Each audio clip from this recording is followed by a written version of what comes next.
Tim Dye, who's going to give a presentation. Tim's the founder of TD Environmental, and he's going to actually share his screen. Go ahead, Tim.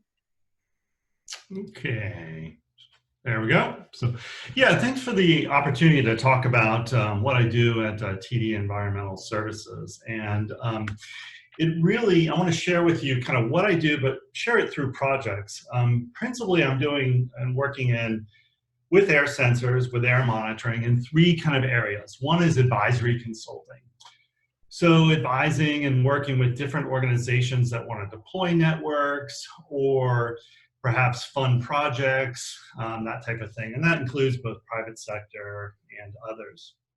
In the middle kind of circle is more of a focus on data management, data deployment, data analytics, really making sense of data. And I've worked with a bunch of different groups there. And then and the last part is working with community groups and schools and helping them use this new technology, air sensors, to glean new insights about the environment around them. So I want to share with you three projects, and they kind of cover those different sectors.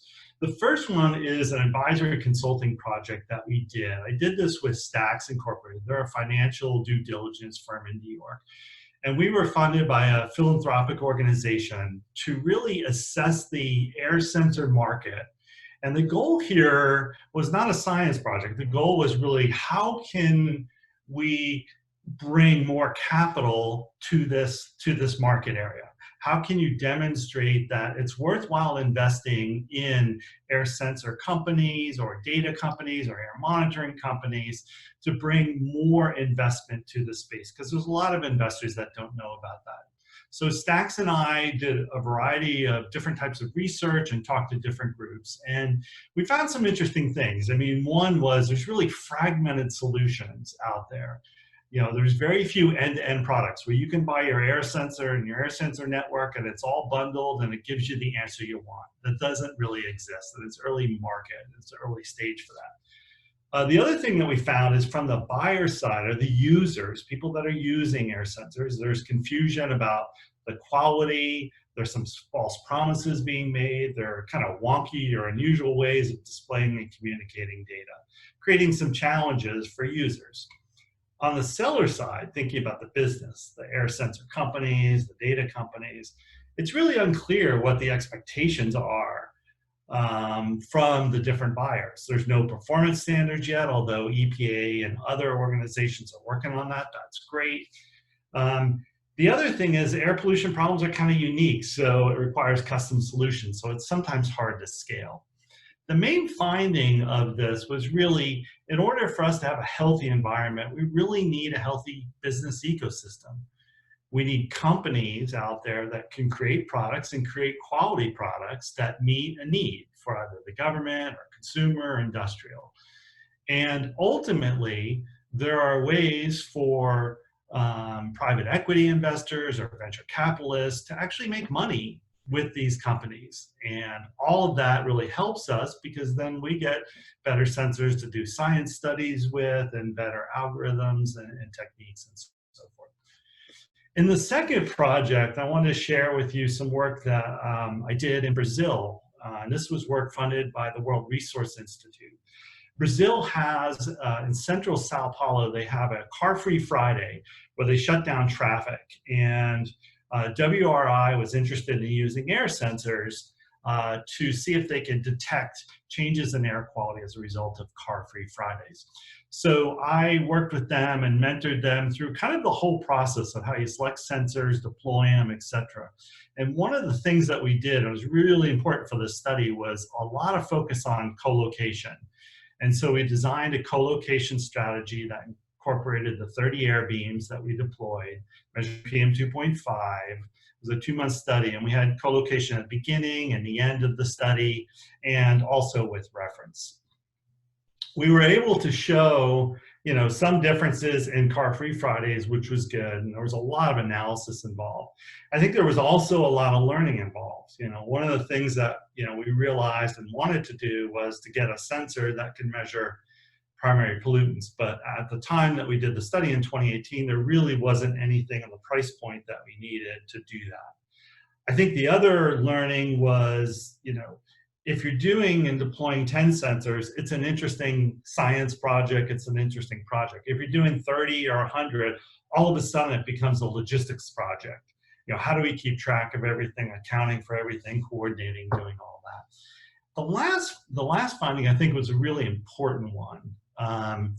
The approachability of these devices is something that's, I think, really important for creating awareness opportunities. We were working with city officials. They were very nervous when we said we want to put air monitoring devices on your windows, and they didn't want to let us in. But as soon as we showed up and started talking to them and showing them, here's the sensor, they got really interested and enthralled and said, oh, we're willing to cooperate.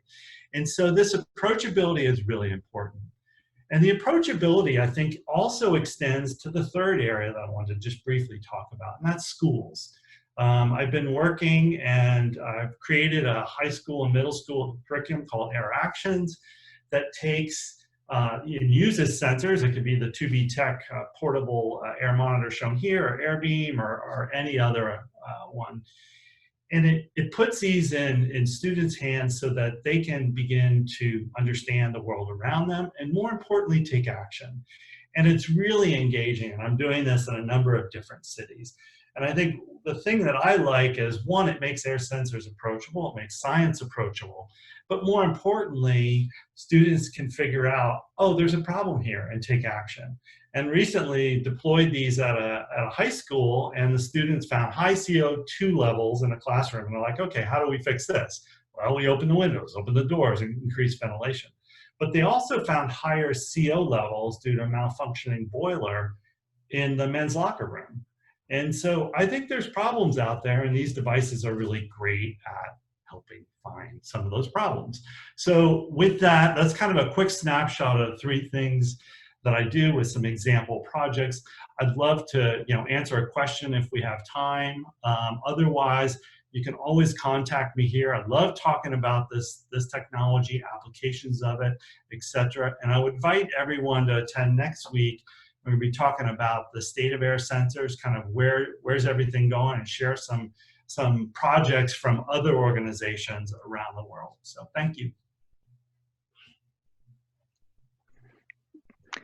Thanks, Tim. I believe we have a couple of minutes to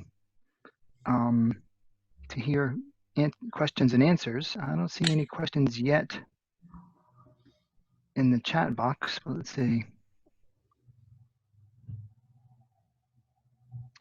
I've got one for you. Just thinking in terms of the data management aspect. You end up collecting a lot of data if you have 30 sensors out there. How do you check all the sensors are measuring correctly over time, or if they're malfunctioning? How do you compare them to the other data that's out there that's measuring the same attribute? I think, in the Sao Paulo study, that was one of the big challenges. And it really started from kind of day one, creating a plan. We created a plan and thought through a co-location strategy that would really work. And part of the issue with that study is we were comparing one sensor to another. So the differences between the sensors was really important, which meant that we had to know how well each one of those sensors was working or performing compared to each other. And so we designed a study that brought all the sensors together at the beginning. We ran them all, right next to each other for a couple of days. And then we put one sensor, which we call the golden sensor, next to, actually 2 of them, next to a reference for the entire study. And then at the end of the study, we brought everything back together.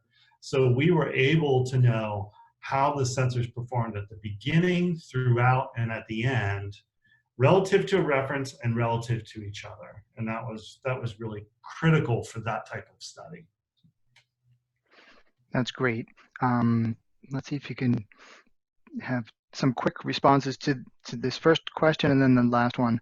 Someone asked, what do you think about the Raspberry Pi and Arduino for a high school science project? Quickly, what do you think? Fantastic. I think it depends on the application, right?